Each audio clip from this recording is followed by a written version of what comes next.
ระบาทสมเด็จพระเจ้ามหาสีวิตศรีสว่างวงศ์องค์สมเด็จธรรมิกราชภาคที่15ก็เชิญท่านนะครับฟังติดตามต่อไปพระบาทสมเด็จเจ้าฟ้าศรีสว่างวงศ์องค์สมเด็จธรรมิกราชเสด็จประพาสร่วมบุญใหญ่ของเหตุการณ์อันเป็นลำดับอันใหญ่โตนี้มาถึงปัจจุบันนี้แม้นมีข้อบกพร่องย้อนความพยายามที่จะมันผ่านไปข้องการพัฒนาทางด้านการเมืองในลาวต่อมาและเนื่องจากการมีส่วนร่วมที่ค่อนข้างโดดเด่นของเจ้าสายวังหน้าในลาวอิสระเหตุการณ์เหล่านี้มันจะทึกขับเคลื่อนโดยมีการแข่งขันระหว่างของสถาบันราชวงศ์ลาววังหน้ากับวังหลังข้อกระแจเพื่อเข้าใจเหตุการณ์เหล่านี้แนวใดก็ตามแม้นการกวดกาเกี่ยวกับแห่งจูงใจของเจ้าสายเพชรราชรัตนวงศาคือเจ้าสายวังหน้าได้ทึกพิจารณาอย่างทึกตองว่าเป็นพระราชวังอาวุโสองค์หนึ่งที่แข็งแกร่งที่สุดในราชอาณาจักรลาวของศตวรรษที่20ลักษณะของชีวิตเจ้าฟ้าสายเพชรราชได้ทึกพิจารณาอย่างละเอียดอยู่ในบทบันทึกนี้เจ้ากรมมาแซงเสถาแต่ความสลาดของเจ้าสายองค์นี้และด้านต่างประเทศได้เตือนอย่างหนึ่งโดยเฉพาะเจ้าสายดำรงน้องสายของกษัตริย์จุฬาลงกรณ์ในประเทศไทยสยามผู้ที่เป็นบุคคลสำคัญในการปรับปรุงรัฐบาลและการปกครองของไทยสยามที่ทันสมัยในท้ายศตวรรษที่19และต้นศตวรรษที่20บ่ต้องสงสัยเลยว่าเจ้าสายเพชรราชบ่ได้รับแรงบันดาลใจจากสิ่งที่พระองค์ได้เรียนรู้ในฝรั่งเศสและในยุโรปโดยทั่วไปเท่านั้นแต่ยังได้รับแรงบันดาลใจจากการพัฒนาในประเทศไทยด้วยบ่นานหลังจากการศึกษาที่อิโกนโคโลนินในปี1912พระองค์ได้รับคัดเลือกให้รับใช้คุณนางเจ้าอาณานิคมฝรั่งเศสที่ทำงานในสำนักงานของผู้บังคับบัญชาที่สำนักในเวียงจันทน์ตั้งแต่ปี1914เป็นต้นมาซึ่งเหตุให้พระองค์กลายเป็นจุดสูงสุดของการเมืองในยุคอาณานิคมของลาวปี1919พระองค์ได้รับเลือกให้ดำรงตำแหน่งผู้อำนวยการกิจการชนพื้นเมืองซึ่งเป็นตำแหน่งที่พระองค์ใช้เพื่อเสริมสร้างบทบาทของลาวในการบริหารประเทศเนื่องจากฝรั่งเศสพึ่งพาเจ้าหน้าที่เวียดนามในการดูแลเบิ่งแยงระบบราชอาณาจักรอาณานิคมของตนในปี1923พระองค์ได้รับตำแหน่งผู้ตรวจราชการบริหารและรับผิดชอบในการจัดตั้งสภาที่ปรึกษาของพระองค์ซ่องคะแนนการปกครองเจ้าเมืองเจ้าแขวงปีละครั้งการรวมตัวกันของชาวลาวจากทั่วประเทศเริ่มสร้างขึ้นในความสำนึกของชาติตำแหน่งของเจ้าเพชรราชเหตุให้พระองค์มีอำนาจอุปถัมภ์หลากหลายและดึงดูดบริวารมากมายรอบตัวพระองค์เองพญากระต่ายโดนสุริตได้เขียนไว้อย่างละเอียดคือได้กล่าวมาแล้วเจ้าเพชรราช อาศัยอยู่ในบ้านหลังน้อยในที่ถนนวิทยุในกรุงเทพพระองค์มีท่าที่ทางมีศักดิ์ศรีและความสุภาพอ่อนน้อมต่อสมาชิกทุกคนในราชวงศ์ลาวการประมูลของพระองค์เพื่ออำนาจทางการเมืองได้ล้มเหลวความรักษาของพระองค์ได้ขัดขืนกับความเห็นแก่ตัวแบบสั้นๆของนโยบายฝรั่งหลังสงครามต่อกับลัทธิศาสตร์ลาวที่ฟื้นคืนชีวิตการปลดตำแหน่งมหาอุปราชซึ่งเป็นผู้หองเจ้ามหาชีวิตศรีสว่างวงศ์ยังถูกจัดอันดับแต่ผู้นำที่บ่พอใจของลาวอิสระได้เสื่องความคมขื่นของพระองค์ไว้อย่างดีภายใต้ความสุภาพที่เก่าแก่เจ้าเพชรราชมีความกระตือรือร้นที่จะกลับคืนสู่ประเทศลาวแต่ความรู้สึกของเกียรติศักดิ์ศรีของพระองค์ได้เรียกร้องให้พระองค์ได้รับการแต่งตั้งคืนในตำแหน่งมหาอุปราชหรือผู้หองเจ้าชีวิตคือเก่าและให้บทบาทของพระองค์ในฐานะเป็นเอกราชของลาวได้รับการยอมรับอย่างถูกต้องภายหลังเหตุการณ์ที่เกี่ยวข้องกับการจาราจรของลาวอิสระนั้นซับซ้อนเกินกว่าจะอธิบายอย่างง่ายๆในครอบครัวแม้ว่าสำนวนประวัติศาสตร์นี้มักจะถูกใช้เพื่ออธิบายเหตุการณ์ในสมัยนั้นสำหรับบางคนในความแตกต่างยังคงก่อตัวขึ้นมาเป็นเวลานานในขณะที่บางคนฮิบฝังศพและกลายเป็นพันธมิตรทางการเมืองเมื่อประเสริญกับภัยผู้คุกคามครั้งใหม่ต่อราชอาณาจักรลาวเวียดมินและจากนั้นแนวลาวอิสระแสดงให้เห็นความจริงที่ว่าการแบ่งแยกบ่แม่นย่อมาจากสำนวนที่พอจะอธิบายได้ก็คือนายกรัฐมนตรีคนทำอิฐของรัฐบาลราชอาณาจักรลาวสุดใหม่ที่ก่อตั้งขึ้นในปี 1947 ก็คือเจ้าสายสุวรรณราชน้องสายของเจ้าสายเพชรราชแต่ความสับสนและการประเสริญหน้าในปี 1946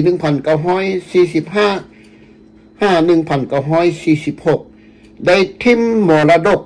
ที่ซับซ้อนไว้แม้ว่าในอีกบ่จักปีข้างหน้าผู้นำคนสำคัญของลาวอิสระเกือบทั้งหมดจะคืนดีกับรัฐบาลลาวสุดใหม่คือรัฐบาลเสรีลาวเสรีและรับตำแหน่งผู้นำในรัฐบาลลาวแต่การเสริมสลองของการเคลื่อนไหวจะยังคงมิดเงียบภายใต้รัฐบาลราชอาณาจักรลาวการเว้าร้ายเกินไปอาจจะเปิดบาดแผลเก่าและการปกกษัตริย์ของขบวนการเป็นปัญหาอย่างใหญ่หลวงในรัฐบาลใหม่ที่พยายามอย่างยิ่งที่จะรวบรวมตัวเองอย่างใดก็ตามสิ่งเหล่านี้เหตุให้สมาชิกลาวอิสระที่เข้าร่วมกับขบวนการคอมมิวนิสต์อ้างว่าพวกเขาเป็นผู้ที่อ่อนอย่างแท้จริงของลาวอิสระยกตัวอย่างเช่นพวกเขาใช้ถุงที่ขบวนการปฏิบัติที่ควรการประดิษฐ์ขึ้นเองในช่วงหอยต่อหลังจากกษัตริย์ทึกปลดบัลลังก์อย่างซาลาวอิสระทึกหวมเข้ากับเรื่องราวต้นกำเนิดของรัฐบาลลาวเซนบาดังนั้น ปึ้มแบบเหียนเกี่ยวกับรัฐบาลลาวที่พิมพ์ขึ้นให้แผนกศึกษาในปี 1972 ได้เขียนว่าภายหลังสงครามโลกครั้งที่สองได้มีการเคลื่อนไหวเอกราชที่เอิ้นว่าลาวอิสระได้เสนอรัฐธรรมนูญของเราให้แก่กษัตริย์ฉบับดัดแก้ที่ได้นำใช้ในปี 1947 แต่ครั้งเดียวเท่านั้นที่เจ้าเพชรราชและทุงชาติลาวอิสระปรากฏอยู่ในหน้าหนังสือพิมพ์ลาวร่วมกันแม่นสมัยที่รัฐบาลเป็นกลางราชอาณาจักรลาวหมดชีวิตสิ้นลงในวันที่ 12 เดือนตุลา 1975 หนังสือพิมพ์ชาติลาวพิมพ์เผยแพร่แลนฉลองยินดีชมเชยลาวอิสระสิ่งเหล่านี้จะบ่เกิดขึ้นซ้ำอีกหลังจากการคนล้มระบบเก่าที่เน่าเหม็นที่หนังสือพิมพ์ชาติลาวตีพิมพ์ลงเป็นการโฆษณาส่วนเสื้อของพรรคคอมมิวนิสต์จะอ้างเครดิตทั้งหมดสำหรับขบวนการลาวอิสระหรือว่าลาวกบฏหรือพวกกบฏศาสตร์อันนี้เป็นคำแถลงการณ์ของท่านนายพลสุนทรปฐมวงศ์ผู้บัญชาการทหารสูงสุดกองทัพแห่งชาติได้ประกาศแจ้งความจับของคณะผู้นำลาวอิสระอื่นๆแม้ว่าคำกล่าวเอกอ้างทะนงตัวนี้จะยังคงบ่ปรากฏตัวเนื่องจากความบ่จริงและมันเป็นความเท็จก็ตามความสับสนในปี 1945 ยังคงเป็นเงาปกคลุมประวัติศาสตร์ลาวยุคใหม่ความเป็นจริงสิ่งที่แน่นอนและบ่ตายเป็นจักเทื่อนั้นก็คือพวกรัฐการใหม่คือลาวอิสระเก่าเว้าเก่าถึงเรื่องทุงและการต่อสู้ทางด้านยุทธศาสตร์บ่ได้กล่าวถึงอันที่เอิ้นว่าเสรีลาวเพื่อลาวเสรีภาพมีประชาธิปไตยเพื่อประชาชนบนพื้นฐานของความเป็นลาวเอกราชสาธารณรัฐไทยลาวซึ่งเป้าหมายบ่คือกันกับระบบกษัตริย์ราชวงศ์ล่วงสวงวังล่วงกับราชวงศ์วังหน้าลาวอิสระกับราชอาณานิคมและแนวทางการเมืองที่แตกต่างกันราชอาณาจักรลาวการกลับมาของลัทธิล้าอาณานิคมของฝรั่งเศสบ่แม่นข้อสรุปที่ฮู้กันดีมาก่อนแต่ขั้นเริ่มต้นครั้งหนึ่งได้ดำเนินการไปแล้วก็มีเหตุผลที่เป็นเวรเป็นกรรมในตัวของมันเองในประวัติศาสตร์ของชาติลาวโดยเฉพาะอย่างยิ่งมันเฮ็ดให้เวียดมินที่นำโดยพรรคคอมมิวนิสต์สามารถหาสมาชิกบางคนของประชากรลาวซึ่งส่วนใหญ่เป็นเชื้อสายลาวผสมเวียดนามแต่ยังรวมถึงผู้ที่แต่งงานกับสาวเวียดนามเช่นเจ้าสุภานุวงศ์ในเวลาต่อมาเจ้าฟ้าสายสีสว่างวัฒนาที่ฉลาดกว่าจะก้าวอย่างข่มขืนฝรั่งเศสเป็นผู้เริ่มก่อสงครามด้วยความโง่ของพวกเขาในการพยายามสร้างการควบคุมอาณานิคมของตนอีกเท่านึงในปี 1945 ฝรั่งเศสเป็นผู้สร้างเวียดมินมาทำลายล้างผ่านเชื้อชาติลาวให้ดับสิ้นนี้เป็นความกล่าวของสมเด็จเจ้าฟ้าสายสีสว่างวัฒนาที่ได้กล่าวไปให้ประชาชนชาวอเมริกันและชาวไต้ลาวทั้งหมดทั่วเขตแคว้นพี่น้องไต้ลาวได้ทราบได้เข้าใจ ในบรรหานี้ระบอบกษัตริย์ร่วงพระบางซึ่งอ่อนคอนข้างน้อยๆและอ่อนแอในตอนทำอิฐข้องกษัตริย์ข้องศตวรรษได้เข้มแข็งขึ้นและขยายอิทธิพลภายใต้การอุปถัมภ์ของฝรั่งเศสและเมื่อสิ้นสุดสงครามโลกครั้งที่2คำสัญญาที่จะปกครองประเทศลาวทั้งหมดก็ปรากฏให้เห็นความอ่อนแออย่างต่อเนื่องของระบอบกษัตริย์ร่วงพระบางและรัฐบาลลาวได้นั้นเห็นได้ชัดเจนในการสูญเสียบรรยากาศทางการเมืองที่ล่งเรืออยู่หลังจากการยอมจำนนของญี่ปุ่นบ่มีรัฐบาลลาวได้ทำงานได้โดยปราศจากการสนับสนุนจากภายนอกเสรีลาวคือพวกลาวเสรีพวกลาวอิสระลิ้นการพนันกับฝ่ายสนับสนุนของสหรัฐอเมริกาและพ่ายแพ้เสียใส่หากษัตริย์สนับสนุนพวกดังกล่าวพวกเขาก็คงเสียเพราะความมุ่งมั่นของฝรั่งเศสที่จะห้วนคืนสู่อินโดจีนและนี้อาจจะเป็นการอันตรายต่อสถาบันกษัตริย์ไปพร้อมกันในแง่มุมมองนี้ตำแหน่งของสถาบันกษัตริย์ราชวงศ์ลาวล้านฟ้างห่มขาวมีความส้มจริงในทางการเมืองไล่กลัวตำแหน่งของผู้มีอำนาจในลาวแต่ฝ่ายวังหลังมักจะยึดมั่นในสิ้นธรรมอันสูงส่งในยุคศาสตร์นิยมหลังจากอาณานิคมเส้นที่เกิดภายหลังสงครามโลกครั้งที่2พวกพระองค์คือผู้ที่ท้าทายการล้าอาณานิคมและเพียงแต่ลำพังพวกเขาก็เป็นวีรบุรุษของผู้รักษาลาวบ่มีไพ่เกิน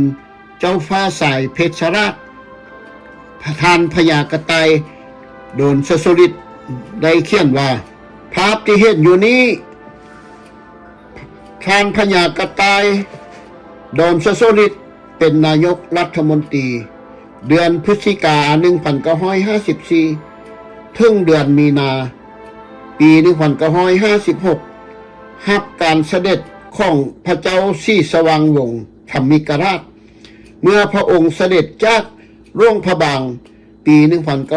1955 กษัตริย์ได้รับการต้อนรับจากพระประธานเอกอัครราชทูตฝรั่งเศสประจำราชอาณาจักรลาวภาพถ่ายโดยพันพญากระต่ายโดนสสริตเป็นนายกรัฐมนตรีที่ยืนข้างหลังของสมเด็จเจ้าฟ้าศรีสว่างวงศ์ภาพส่วนหนึ่งของประวัติศาสตร์การ์ตูนลาวอิสระใส่จรวดพุ่งใส่หัวสมเด็จเจ้าฟ้าศรีสว่างวัฒนาของเราดูทุกเย็บยำจดหมายข่าวสารของทานพญากระต่ายโดนสสริตแบบบังไฟพุ่งขึ้นสู่ฟ้าแต่ว่ามาต่ำใส่หน้ากระพากใส่หน้าภาคของสมเด็จเจ้าฟ้าศรีสว่างวัฒนาในช่วงต้นทศวรรษที่ 1940 พญากระต่ายโดนสสริตได้ปรากฏตัวในฐานะหนึ่งในโฆษกของรัฐที่ศาสตร์นิยมลาวที่กล่าวได้ชัดเจนที่สุดโดยเฉพาะอย่างยิ่งจากผลงานของท่านในหนังสือพิมพ์ลาวใหญ่ที่จัดตั้งขึ้นโดยชาวฝรั่งเศสเพื่อกระตุ้นให้เกิดสำนึกรักษาลาวอย่างอ่อนโยนเพื่อป้องกันคำวิพากษ์วิจารณ์วิงวอนของไทยสยามแต่เช่นเดียวกันกับในอาณานิคมอื่นๆความพยายามควบคุมความรู้สึกศาสตร์นิยมเหล่านี้ ได้ท่วมท้นขอบเขตที่ตั้งโดยชาวอาณานิคมอย่างไวว่า ความขัดแย้งหลักประการหนึ่งของลัทธิล้าอาณานิคม ทุกห้นทุกแห่ง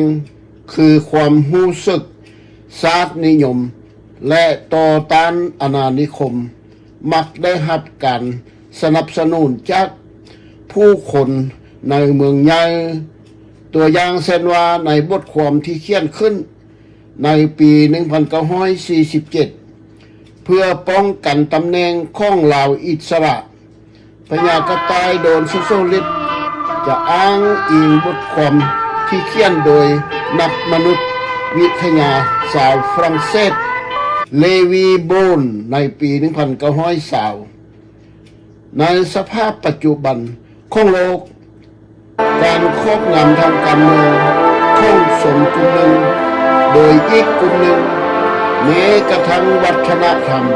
ที่ก้าวหน้าเพียงน้อยเดียวก็เป็นสิ่งที่บ่